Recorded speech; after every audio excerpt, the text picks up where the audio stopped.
పెళ్లి చేసుకుని మోసం చేశాడని ఓ మహిళ భర్త ఇంటి ముందు ఆందోళనకు దిగింది. చిత్తూరు జిల్లా శ్రీకాళహస్తికి చెందిన వెంకటలక్ష్మి కువైట్లో హౌస్ మేడ్ గా పనిచేసేది. అక్కడే పశ్చిమ గోదావరి జిల్లా అచంట మండలం కరుగోరు మిల్లికి చెందిన పెద్దిరాజు డ్రైవర్ గా పనిచేసేవాడు. అయితే ఇదే క్రమంలో వీళ్ళిద్దరికి పరిచయం ఏర్పడింది. ఆ పరిచయం కాస్త పెళ్లి దాకా వెళ్ళింది.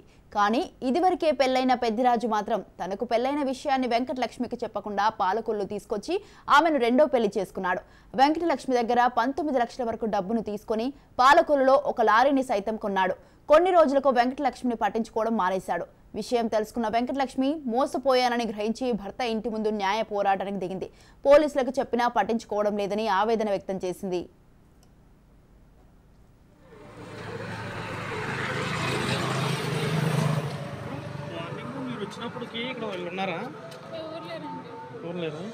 నేను ఒప్పుకుంటాను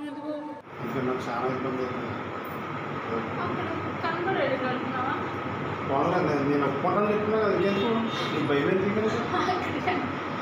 భయం నేను ఒప్పుకుంటాను చెప్తాను కదా ఒప్పుకున్నప్పుడు ఇంకా కంగారు కూడా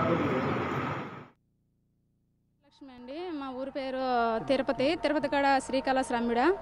నేను కోయట్లో 2018లో వెళ్ళాను. నా భర్త పెద్దరాజు అనే అతను 2018లో నాకు పరిచయం అయినాడు. 2020లో నన్ను పెళ్లి చేసుకున్నాక నేను నా భర్తతోనే కాపురం చేసి నేను కోయట్లోనే ఉన్నాక ఇప్పుడు తను 2022లో డిసెంబర్లో ఇంటికి వచ్చాడు. ఇంటికి వచ్చినాక నేను 2013లో 2023లో నేను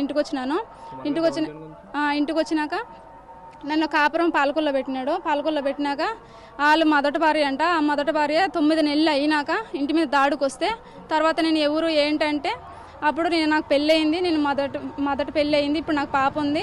నీకు నాకు ఏ సంబంధం లేదు, నువ్వు వెళ్ళిపో అని చెప్పి నా మీద దాడి చేస్తున్నారు. అందుకని నేను పోలీస్ స్టేషన్కి తిరుగుతున్నాను.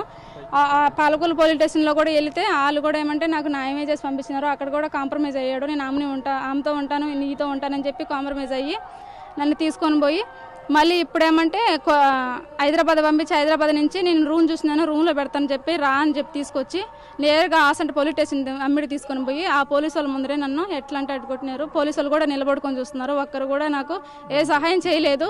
19 లక్షలు ఇచ్చానండి. నేను కోయట్లో సీటీలు వేసుకొని 19 లక్షలు ఇచ్చాను. ఈ రోజు కూడా ఆ డబ్బు నువ్వు వీలేదు, నువ్వెవరో నాకు తెలియదు, సంబంధం లేదు, నువ్వు ఆడిదిక్కడ పడుకున్నావు, వీడిదిక్కడ పడుకున్నావు అంటున్నాడు. నాకు న్యాయమే కాలేదు. నా భర్త నాతో ఉంటాడా, లేకపోతే నాకు జరిగిన అన్యాయానికి ఏం చేస్తారో నాకు సెటిల్మెంట్ చేస్తారా, ఏదో ఒకటి. నా పేరు వెంకటలక్ష్మి అండి.